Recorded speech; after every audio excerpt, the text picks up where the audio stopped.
Hi Year 7, hi Year 8.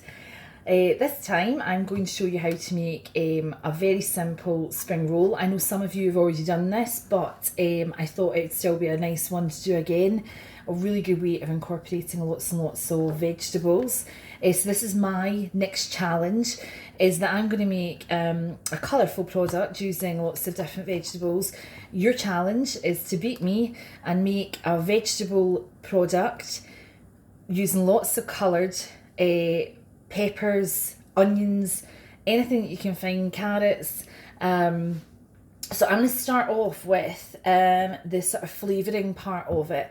This here is root ginger, really good for your health actually, but it's got this tough skin around it that needs to be removed. So using a sharp knife, some people use a spoon as well to remove it. There's never a right or wrong way of doing things. There's a safe way of doing things, but there's never really a right or wrong way of doing it. So I've removed all the skin from that. Then what I like to do is I like to peel it. So if you've got a small hand grater, that's terrific, or just a normal large grater, and it makes it very, very small for you. That's the best way of doing it. The other way of doing it is if you don't have a small grater to hand, you can slice it and dice it using a knife. I'm sure you guys would remember the hand positions that are to be used. So here we have the claw.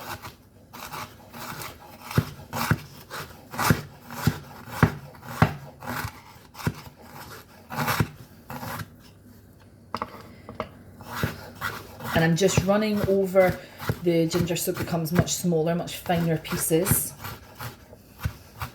And then of course we also have the bridge. Both positions are to try and make it safer for you to chop up without cutting yourself. Now this ginger is quite spicy, so if you don't like a lot of spice, don't use too much. I don't have any fresh chilli today, but you could use fresh chilies. Next thing I'm going to use is some garlic. This is a bulb of garlic, and these inside are the cloves. The way I like to prepare the garlic is to pop it on the chopping board, place the knife on top, and then I crush it down. Once I've crushed it, I remove the end, peel it back. Garlic is brilliant for you because it's really good for your blood. So it's great for health again, keeping your blood thinned out. But it's also really good for flavour. Again, if you've got a garlic crusher or grater, you can do that. I even have a little electronic device that I would normally use to dice it up even finer, a little micro chopper.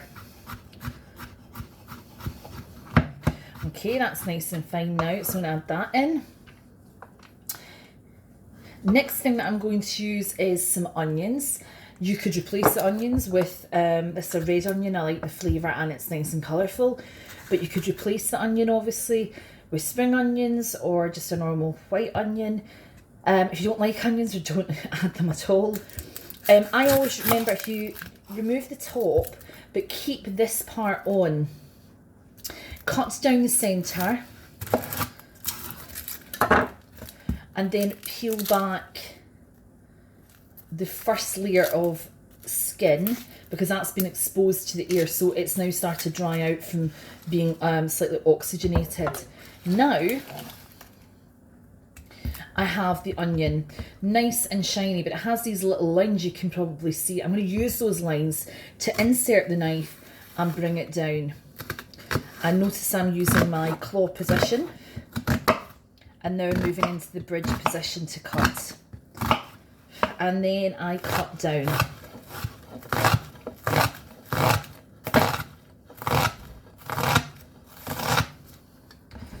I know you all love that sound as well.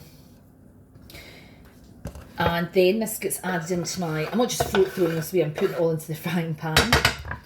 Okay, next thing that I'm going to use, I'm going to add a little bit of celery, also good for your health, good for your immune system.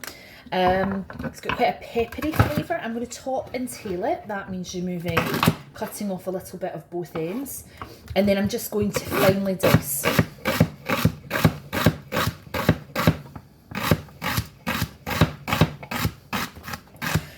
Now I'm going to cut up some peppers to use as well. All of these vegetables that I'm using are full of vitamins, in particular vitamin C, which is really good for fighting off infections. I'm not going to cut all the peppers. I've actually got 3 different colours here, which are all really sweet. They're really great. The more colour, the more vitamins, the better. I'm also going to try doing a roasted vegetable tart as well later on, and I'll put it on to let you see. Right, so I'm going to use about 1/4 of each one. I'll show you how to do the first one, and then I'll do the rest of them without it being videoed so you can see. There's a couple of ways you can prepare your pepper. Either you can pop the knife down and sort of twist the pepper top, and then that's your lid. Scoop out the insides, and this is really good if you're making like risotto or something that you can then fill the pepper with and pop your little lid and bake it in the oven. It tastes delicious. And then I'm going to take, I'll say about 1/4 of it, and I'm going to what we call julienne cut, which means to cut into thin strips. And then from that I can do something called a mirepoix cut, which basically means very fine cut. This way I'm going to have a nice even amount of pepper through it. I'm not going to have one big bit of pepper sitting in the spring roll poking out. It's going to be nice little bits cut all the way through. I'm even going to use the lid here because it's just a way of minimising waste. So I'm going to keep doing this until all my pepper's done. Okay, so that's me now prepared all the different coloured peppers, and I've got them all in my frying pan ready to fry off in a few moments. The next thing I'm going to do is I'm going to do some mushrooms. Again, what's so versatile and brilliant about the recipe is you put in what you like. If I could have got hold of bean sprouts, I would use some bean sprouts and so on. I quite like prawns, so I might have chopped up some of those. Have a think about amendments, changes you can do to it. What I'm doing here is I'm just removing the outer skin of the mushrooms. These are actually organic mushrooms, and for those of you who are not sure what that means, it means they're free of pesticides and fertilisers. I think often organic food can taste slightly better, but there is an issue, and that is they cost a lot more. They cost often double, triple, even sometimes 4 times the price. And there's not really any evidence that necessarily it is better for your health, which is why people sort of tend to buy it. So I'm just slicing and dicing, trying to remember my hand positions, my bridge and my claw as I go along here. What's also really good is you can actually freeze these.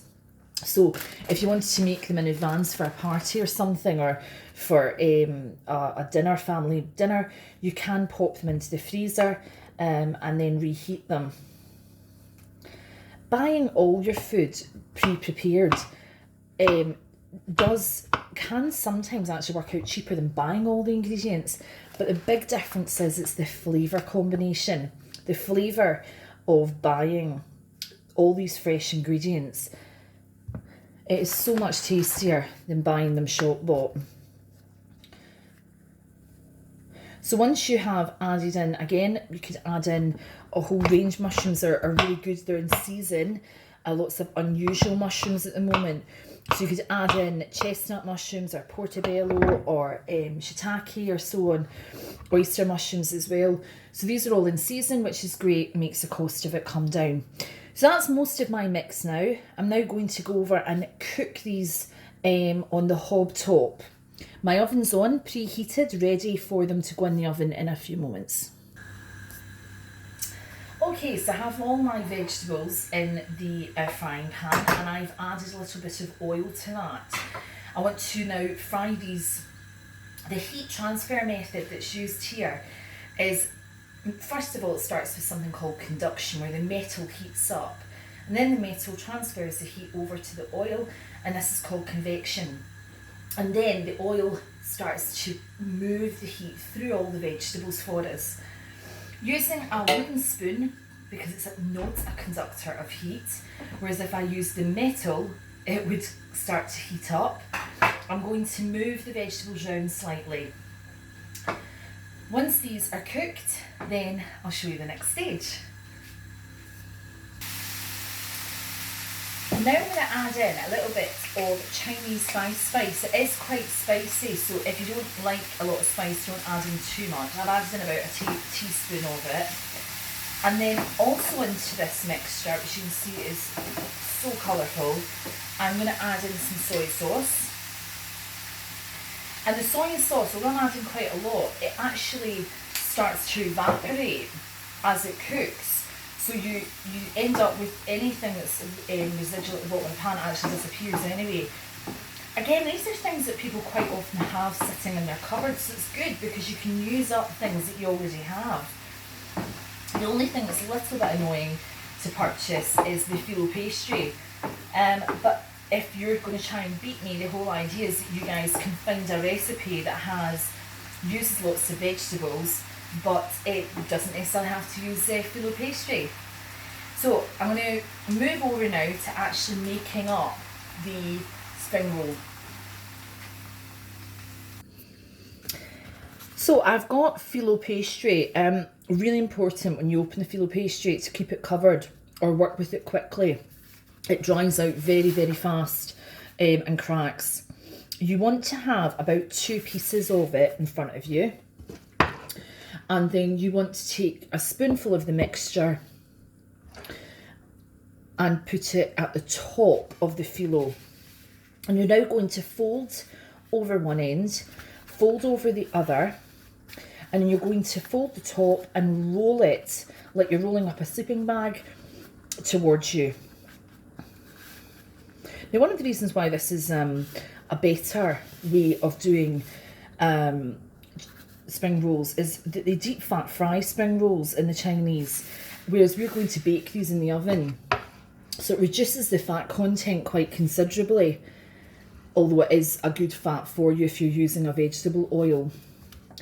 Again, show you again, folding the edge, folding the other edge, take the top, fold it over and then roll it down towards you. If you use one piece of phyllo, it has a habit of ripping, which is why I use 2. So you're getting these lovely little uniformed parcels. Then what I'm going to do is I'm going to take a pastry brush and I'm going to take oil and I'm going to brush each one. If you've also got a spray oil, that would also do perfectly. But you dip it in the oil and you're going to basically cover each spring roll with that. You're then going to pop that into the oven and we're looking for something called dextrinization. The mixture in the centre is cooked, so it's only the edge that we're looking for. That dextrinization means that it's browning. And when you see that browning, that means they're done.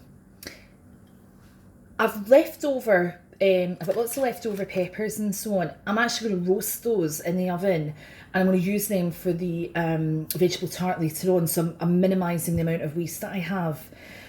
Good luck with the challenge.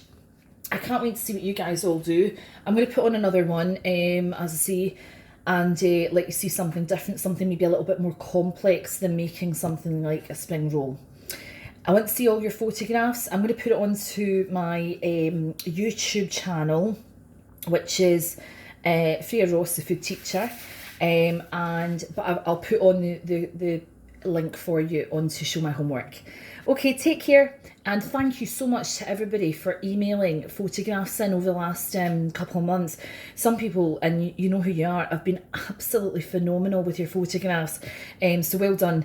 Keep cooking, and I look forward to seeing all your photographs shortly. Bye.